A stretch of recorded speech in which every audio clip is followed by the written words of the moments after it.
नमस्कार। आज हम बात करेंगे हमारे चैप्टर 4 की, सत्ता के वैकल्पिक केंद्र की। तो अगर हम बात करें उस समय की जब शीत युद्ध चल रहा था, तो हमने अपने पिछले लेक्चर्स में देखा कि पूरा वर्ल्ड दो हिस्सों में बट गया। एक तरफ था अमेरिका और दूसरी तरफ था यूएसएसआर। तो आज जो ये चैप्टर का नाम है, इसका नाम है सत्ता के वैकल्पिक केंद्र यानी ऑल्टरनेटिव सेंटर्स ऑफ पावर। हमें ये बात समझनी होगी कि यूएसएसआर के डिसइंटीग्रेशन के बाद विश्व में बहुत सारे चेंजेस आए। 1990 के दशक के शुरू में विश्व राजनीति में दो ध्रुवीय व्यवस्था के टूटने के बाद यह स्पष्ट हो गया कि राजनीतिक और आर्थिक सत्ता के वैकल्पिक केंद्र कुछ हद तक अमेरिका पूरी तरीके के प्रभुत्व को सीमित करेंगे। यूरोप में यूरोपीय संघ और एशिया में दक्षिण पूर्व एशियाई राष्ट्रों के जो संगठन का उदय दमदार शक्ति के रूप में आया। कई ऐसे संघ बने, जैसे कि यूरोपियन यूनियन की हम बात करते हैं, और इसी की तरह कई सारी रीजनल ऑर्गेनाइजेशंस आई। अगर हम मल्टीपोलर वर्ल्ड की बात करें तो अभी जिस तरीके का समय चल रहा है वो एक मल्टीपोलर वर्ल्ड है, जहां पे केवल एक नहीं पर कई महाशक्तियां हैं। तो हमने ये भी देखा कि शांति बनाए रखने के लिए समाज में अनेक तरीके की व्यवस्था की जा रही है। इकोनॉमिकल, पॉलिटिकल, कल्चरल टर्म्स में जो है इसी चीज को लेके बहुत ही ज्यादा डायलॉग्स होते हैं, कम्युनिकेशंस होते हैं देशों के बीच में। तो विश्व राजनीति में ये जो सत्ता के जो वैकल्पिक केंद्र जिनके बारे में हम बातें करेंगे, बहुत ही ज्यादा इंपॉर्टेंट है। तो इस अध्याय में हम सत्ता के उभरते हुए कुछ वैकल्पिक केंद्रों पर एक नजर डालेंगे और ये जांचने की कोशिश करेंगे कि भविष्य में उनकी क्या भूमिका हो सकती है। तो इस चैप्टर में सबसे पहले जो कि हम बात करेंगे, वो हम बात करेंगे यहाँ पे यूरोपियन यूनियन की, यानी यूरोपीय संघ की। तो बात की जाए, जब दूसरा विश्व युद्ध समाप्त हुआ तब यूरोप के अनेक नेता यूरोप के सवालों को लेकर परेशान रहे। और क्या यूरोप को अपनी पुरानी जो दुश्मनियों को फिर से शुरू करना चाहिए था, या फिर अंतरराष्ट्रीय संबंधों को एक नई तरीके से आगे लेके जाना चाहिए था। तो दूसरे विश्व युद्ध ने उनके अनेक मान्यताओं और व्यवस्थाओं को ध्वस्त कर दिया, जिसके आधार पर यूरोपीय देशों के आपसी संबंध बने थे। 1945 तक यूरोपीय देशों ने अपनी जो अर्थव्यवस्था को बर्बादी तो काफी समय तक झेली ही थी, और मान्यताओं और व्यवस्थाओं को ध्वस्त होते भी देख लिया जिन पर यूरोप एक समय पर खड़ा हुआ करता था। 1945 के बाद यूरोप के देशों में जो है मेल मिलाप को जो काफी शीत युद्ध से भी मदद मिली, तो अमेरिका ने यूरोप की अर्थव्यवस्था में पुनर्गठन के लिए जबरदस्त मदद की। अगर हम बात करें यूरोपियन यूनियन के झंडे की, अगर आप ये झंडा देख सकते हैं तो यूरोपियन संघ का ये जो झंडा है, सोने के रंग के सितारों का घेरा यूरोप के लोगों की एकता और मेल मिलाप का प्रतीक है, यानी यूनिटी का प्रतीक है। तो 12 सितारे हैं क्योंकि 12 की संख्या को वहां पारंपरिक रूप से पूर्णगत, समाग्रत और एकता का प्रतीक माना जाता है। इन 12 सितारों का मतलब ये नहीं है कि यहाँ पे 12 देश थे, बल्कि उनकी यूनिटी को as a lucky number consider किया गया। तो जिस तरीके से आपने देखा होगा कि यूरोप भी दो गुटों में बट गया था, जब ये यूएसएसआर और हमारे अमेरिका के बीच में जो है, हमने देखा इन दो महाशक्तियों के बीच में जब शीत युद्ध चल रहा था, एक तरफ था वेस्टर्न और एक तरफ था ईस्टर्न। तो मार्शल योजना की यहाँ पे बात करनी बहुत ही ज्यादा जरूरी है। तो मार्शल योजना, अमेरिका ने यूरोप की अर्थव्यवस्था के पुनर्गठन के लिए जबरदस्त मदद करी, और इसी इसी योजना को हम मार्शल योजना के नाम से जानते हैं। तो देखिए, अगर बात करूं अमेरिका की, तो अमेरिका ने कई तरीके से यहाँ पे अपना रोल निभाया है। पहले तो अगर बात करें नेटो की, जो कि एक सामूहिक सुरक्षा व्यवस्था को जन्म दिया, और ये मार्शल योजना 1948 में यूरोपिक आर्थिक सहयोग संगठन की स्थापना की, तो जिसके माध्यम से पश्चिमी यूरोप के देशों को आर्थिक मदद मिली। तो यही एक ऐसा मंच बन गया जिसके माध्यम से पश्चिमी यूरोप के देशों ने व्यापार और आर्थिक मामलों में एक दूसरे की काफी मदद शुरू की। वहीं पे 1949 में गठित यूरोपीय परिषद राजनीतिक सहयोग के मामले में एक अगला कदम साबित हुई।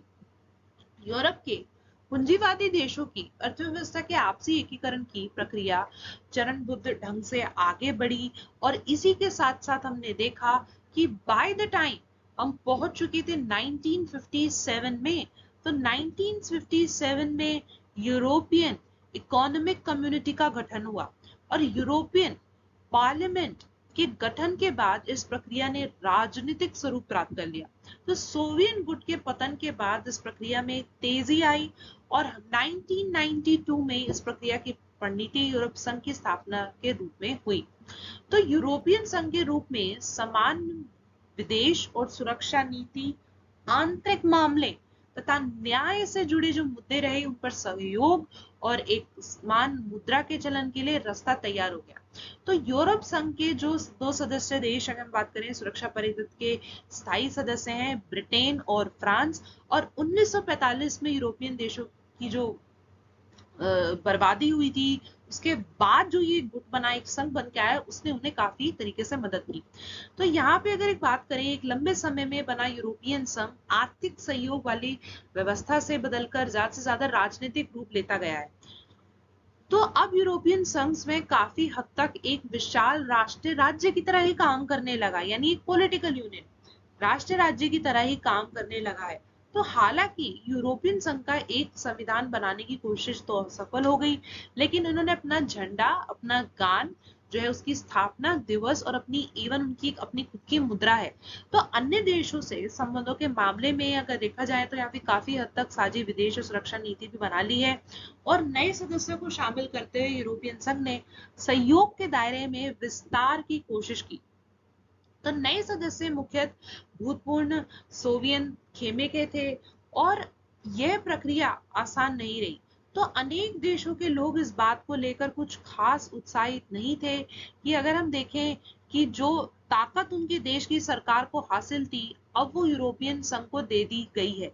तो यूरोपियन संघ में कुछ ऐसे भी देशों का शामिल करने पर जो सवाल था वो उठा और यहाँ पे असहमति भी देखने को मिली। वहीं पे अगर बात की जाए कि किस तरीके की उपलब्धियां यहाँ पे सोवियत संघ की रही हैं, तो 1948 में यूरोपियन आर्थिक सहयोग संगठन की जब स्थापना हुई तो उसी के बाद 1949 में यूरोपियन परिषद राजनीतिक सहयोग की संगठन हुई। 1997 में यूरोपियन इकोनॉमिक कम्युनिटी का गठन हुआ और जिस तरीके से हमने देखा 1992 में फाइनली यूरोपियन यूनियन आ गया। तो इसकी उपलब्धियों में अगर बात की जाए आर्थिक, राजनीतिक, जिस तरीके से इन्होंने काफी जबरदस्त जो प्रभाव अपना बनाया है, ये बहुत ही ज्यादा देखने में महत्वपूर्ण है।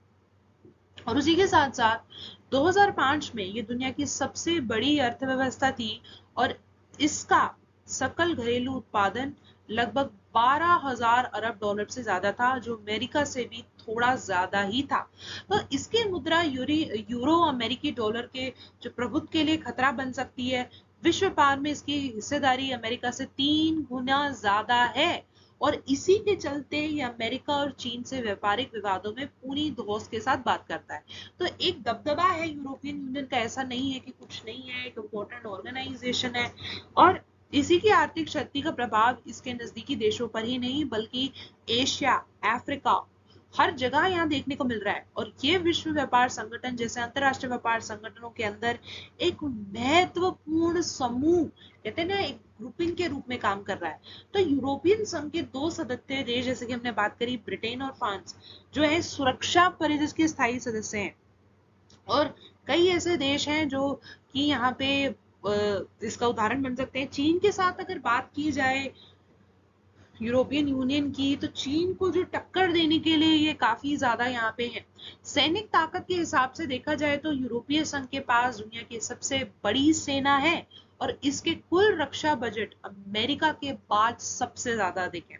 तो यूरोपियन संघ के दो देश, जैसे कि हमने बात करी यहाँ पे अभी, एक आपका ब्रिटेन और वहीं पे हमने बात करी फ्रांस की, तो इन दोनों के पास जो है न्यूक्लियर बॉम्ब्स हैं, यानी परमाणु हथियार भी हैं। तो देखिए, तो ये इस तरीके से, और इसी के साथ साथ अनुमान है कि इनके जो जखीरे में करीब 550 परमाणु हथियार हैं। तो अंतरिक्ष विज्ञान और संचार प्रौद्योगिकी के मामले में भी यूरोप संघ की दुनिया में सबसे बड़ा स्थान है। कोई भी पावर अगर पावर बनती है तो वो डिफरेंट फील्ड्स में काम करती है, इसीलिए वो एक मेजर पावर बनती है, चाहे वो इकोनॉमिकल हो, पॉलिटिकल हो, मिलिट्री वाइज हो। उसी के साथ साथ अगर बात करी जाऊं करूं इसकी जीडीपी की, तो जीडीपी बहुत ज्यादा है और विश्व व्यापार में अमेरिका से जैसे कि 3 गुना ज्यादा इसकी हिस्सेदारी बताई जा रही है। अंतरराष्ट्रीय संगठन के तौर पर यूरोपीय संघ आर्थिक, राजनीतिक और सामाजिक मामलों में दखल देने में सक्षम है। एक उसकी जो पॉलिटिकल इन्फ्लुएंस है वो यहाँ पे काफी ज्यादा है, लेकिन अनेक मामलों में इसके सदस्य देशों को अपनी विदेश और रक्षा नीति है जो कई बार दूसरे के खिलाफ भी होती है। तो एक जो अपनी फॉरेन पॉलिसी है यहाँ पे सभी देश फॉलो कर रहे हैं। यही कारण भी है कि इराक पर जब अमेरिका हमला हुआ तो ब्रिटेन के प्रधानमंत्री टोनी ब्लेयर तो उसके साथ थे, लेकिन जर्मनी और फ्रांस इसके बिल्कुल खिलाफ हो गए। तो यहाँ पे एक गुट है, एक संघ है, लेकिन इसका मतलब ये नहीं है कि जितनी भी कंट्रीज इसका पार्ट है उन सबकी एक ही फॉरेन पॉलिसी है। तो फॉरेन पॉलिसी यहाँ पे डिफरेंट भी देखने को मिलती है। तो यूरोप के कुछ हिस्सों में यूरो को लागू करने के कार्यक्रम को लेकर काफी नाराजगी है। यही कारण है कि ब्रिटेन के पूर्व प्रधानमंत्री मार्गरेट थैचर ने ब्रिटेन को यूरोपीय बाजार से अलग रखा। डेनमार्क और स्वीडन में जो है मास्ट्रिट संधि की अगर हम बात करें और सांझी यूरोपीय मुद्रा यूरो के मानने का प्रतिरोध किया। इससे विदेशी और रक्षा मामलों में काम करने की यूरोपीय संघ की जो क्षमता है काफी सीमित रह गई। वहीं पे अगर बात करूं कि किस तरीके से यूरोपियन संघ का सैन्य का जो प्रभाव है वो बहुत ज्यादा है, मिलिट्री वाइज एक काफी ताकतवर देश है। लेकिन अब जो हमने फिलहाल में देखा ब्रेक्सिट जो है हो चुका है 2020 में, ये ब्रेक्सिट हो चुका है और जो ब्रिटेन है अब इस पूरी मार्केट से एग्जिट कर चुका है। तो भविष्य में ऐसा भी माना जा रहा है कई ऐसे देश है ब्रेक्सिट की तरह एक जो डिसीजन यहाँ पे ले सकते हैं। देखिए, अगर हम बात करें अगर किसी की कोई ताकत है वहीं पे उसकी कुछ ना कुछ कमजोरी होती है। यहीं पे यूरोपियन यूनियन की कमजोरी जैसे कि हमने बात करी, जैसे कि देशों की अपनी नीतियां हैं, रक्षा नीति कह लीजिए, विदेश नीति कह लीजिए, और जब वो देश आपस में कॉन्फ्लिक्ट्स में आते हैं तो ये एक मुख्य कारण यहाँ पे जो इश्यूज का बन जाता है। और वहीं पे जब हम बात कर रहे थे मैस्ट्रिट संधि की, तो यहाँ पे भी कई देश जैसे डेनमार्क और स्वीडन ने इसका प्रतिरोध किया। तो जब इंटरनल कॉन्फ्लिक्ट्स यहाँ पे रहेंगे तो ये जो जितने भी मुख्य बिंदु हैं ये सभी उसकी कमजोरियों में आएंगे। अब हम बात करेंगे एक ऐसी ही दूसरी ऑल्टरनेटिव सेंटर ऑफ पावर की, आसियान यानी association of south east Asian nation, दक्षिण पूर्व एशियाई राष्ट्र का संगठन, जिसको एस्टैब्लिश किया गया था 1961 में। तो दुनिया के नक्शे पर एक अगर हम नजर डालें तो सबसे कौन ऐसे ख्याल से कौन से देश एशिया के दक्षिणी क्षेत्र में आने चाहिए। तो दूसरे विश्व युद्ध से पहले और उसके दौरान एशिया का यह हिस्सा बार बार यूरोपीय और जापानी उपनिवेश का शिकार हुआ था और भारी राजनीतिक और आर्थिक कीमत इन्हें चुकानी पड़ी। युद्ध समाप्त होने पर इसे राष्ट्र निर्माण, आर्थिक पिछड़ेपन और गरीबी जैसी समस्याओं का काफी सामना करना पड़ा। इसे शीत युद्ध के दौर में किसी एक महाशक्ति के साथ जाने के दबावों को भी झेलना पड़ा और टकरावों और भागम भाग की ऐसी स्थिति को पूर्व एशिया संभालने की स्थिति में नहीं था। तो वहीं पे बैंडगंग सम्मेलन और गुटनिरपेक्ष आंदोलन जो वगैरह के माध्यम से एशिया और तीसरी दुनिया के देशों में एकता कायम करने के प्रयास, अनौपचारिक स्तर पर सहयोग और मेल जोल कराने के मामले कारगर नहीं हो रहे थे। इसी के चलते दक्षिण पूर्व एशियाई देशों ने दक्षिण पूर्व एशियाई संगठन यानी आसियाई बनाकर एक वैकल्पिक पहल की। ईयर 1961 में एशिया के जो 5 देशों ने बैंकॉक घोषणा पत्र पर हस्ताक्षर करके आसियान की उस समय स्थापना की। तो ये देश जो थे इंडोनेशिया, मलेशिया, फिलीपींस, सिंगापुर और थाईलैंड थे। और आसियान का अगर उद्देश्य देखा जाए कि क्या मेजर ऑब्जेक्टिव यहाँ पे रहा, वो रहा मुख्य रूप से आर्थिक विकास को तेज करना और उसके माध्यम से सामाजिक और सांस्कृतिक विकास हासिल करना। तो एक तरीके से पूरी तरीके से अगर जो एजेंडा यहाँ पे अगर हम बात करें क्या गोल रहा है, गोल था डेवलपमेंट, सभी देशों की डेवलपमेंट। तो उस तरीके से अगर देखा जाए तो डेवलपमेंट किसके क्षेत्र में, हर तरीके से आर्थिक हो गई, पॉलिटिकल हो गई, सांस्कृतिक विकास भी इसमें शामिल रहा। तो कानून के शासन और संयुक्त राष्ट्र के जो फायदे पर आधारित क्षेत्रीय शांति और स्थायित्व को बढ़ावा देने की भी उद्देश्य था। पीस एंड स्टेबिलिटी यहाँ पे बहुत ही ज्यादा इंपॉर्टेंट रखी गई। बाद के वर्षों में अगर देखा जाए तो काफी सारे देश इसमें शामिल हो गए और इसी की सदस्य संख्या जो थी 10 हो गई। तो यूरोपियन संघ की तरह इसने खुद को अंतरराष्ट्रीय संगठन बनाया और उसी की तरह अगर देखा जाए तो अन्य व्यवस्थाओं को अपने हाथ में लेने का लक्ष्य नहीं रखा। अनौपचारिक टकरावरित और सहयोगात्मक मेल मिलाप का नया उदाहरण पेश करके आसियान ने काफी यश कमाया है और इसको जो है आसियान शैली या आसियान वे ही कहा जाने लगा। तो ये जो है आसियान वे, जहाँ पे जो फोकस है बेसिकली ऑब्जेक्टिव है ग्रोथ का और डेवलपमेंट का। तो आसियान के कामकाज में राष्ट्रीय सार्वभौमिकता का सम्मान करना बहुत ही महत्वपूर्ण रहा है और दुनिया में सबसे तेज रफ्तार से आर्थिक तरक्की करने वाले सदस्य देशों के समूह आसियान ने अब अपने उद्देश्य को आर्थिक और सामाजिक दायरे से ज्यादा व्यापक बनाया है। वहीं पे बात करें 2003 में आसियान ने आसियान सुरक्षा समुदाय, आसियान आर्थिक समुदाय और आसियान सामाजिक सांस्कृतिक समुदाय नामक 3 सदभेदों के आधार पर आसियान समुदाय बनाने की दिशा में कदम उठाया, जो कुछ हद तक यूरोपीय संघ से काफी मिलता जुलता है। तो आसियान देशों की जो सुरक्षा है, विदेश नीति में तालमेल बनाने के लिए क्षेत्रीय मंच की एक तरीके से स्थापना करी गई है यहाँ पे, ताकि सभी एक तरीके से कोलैबोरेटिव एफर्ट्स और कोऑपरेटिव एफर्ट्स रख सके। तो आसियान का अगर हम बात करें, जैसे कि हमने शैली की बात करी, आसियान के उद्देश्य की बात करी, तो आर्थिक विकास को तेज करना और उसके माध्यम से जो है सांस्कृतिक और राजनीतिक विकास हासिल करना है, मेल मिलाप से रहना और एक उदाहरण देशों में देना, कि इसके लिए आसियान बिल्कुल तरीके से तैयार किया गया है। तो अगर हम बात करें जो आसियान ने जैसे जिस तरीके से 2003 में 3 प्रमुख स्तंभ यानी आसियान सुरक्षा समुदाय, आर्थिक समुदाय, सामाजिक और सांस्कृतिक समुदाय की स्थापना करी, तो आप देख सकते हैं किस तरीके से जो उसके एजेंडाज और गोल रहे हैं। तो आसियान सुरक्षा समुदाय क्षेत्रीय विवादों को सैनिक टकराव तक ना ले जाने की जो सहमति पर आधारित है। 2003 तक आसियान के सदस्य देशों ने कई समझौते किए जिनके द्वारा हर सदस्य देश ने शांति, निष्पक्षता, सहयोग, हस्तक्षेप को बढ़ावा देने और राष्ट्र को आपसी अंतर की अगर हम बात करें एक दूसरे को सम्मान करने पर जो है वचनबद्धता जाहिर की। तो आसियान के देशों की सुरक्षा और विदेश नीतियों में तालमेल बनाने के लिए 1994 में आसियान क्षेत्र मंच की एक तरीके से स्थापना की गई।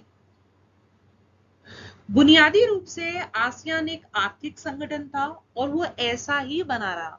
तो आसियान क्षेत्र की अगर हम बात करें कुल व्यवस्था, तो कुल अर्थव्यवस्था अमेरिका, यूरोपियन संघ और जापान की तुलना में काफी छोटी है, पर इसका विकास इन सबसे अधिक तेजी से देखने को मिल रहा है।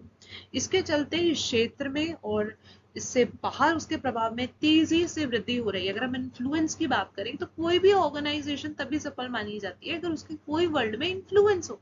तो यहाँ पे एक इन्फ्लुएंस जो है उसकी काफी देखने को मिल रही है। वहीं पे हर क्षेत्र में ये बात की जानी चाहिए। और आसियान आर्थिक समुदाय का उद्देश्य आसियान देशों का साझा बाजार और उत्पादन आधार तैयार करना था। तो इस इलाके के सामाजिक और आर्थिक विकास में काफी उसे मदद मिली है। ये संगठन इस क्षेत्र के देशों के आर्थिक विवादों को निपटाने के लिए बनी मौजूदा व्यवस्था को भी सुधारना चाहेगा। तो आसियान ने निवेश, श्रम और सेवाओं के मामले में जो है मुक्त व्यापार क्षेत्र बनाने पर भी काफी ध्यान दिया है। तो इस प्रस्ताव पर आसियान के साथ बातचीत करने की पहल अमेरिका और चीन ने भी दी थी।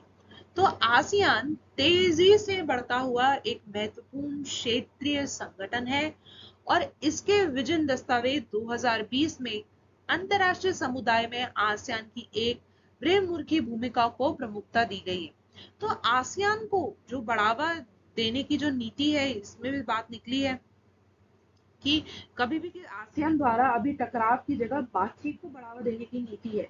तो इसी तरकीब से आसियान ने कंबोडिया के टकराव को समाप्त किया था पूर्वी तैमूर के संकट को संभाला और पूर्वी एशियाई सहयोग पर बातचीत के लिए 1999 में नियमित रूप से वार्षिक बैठक आयोजित की।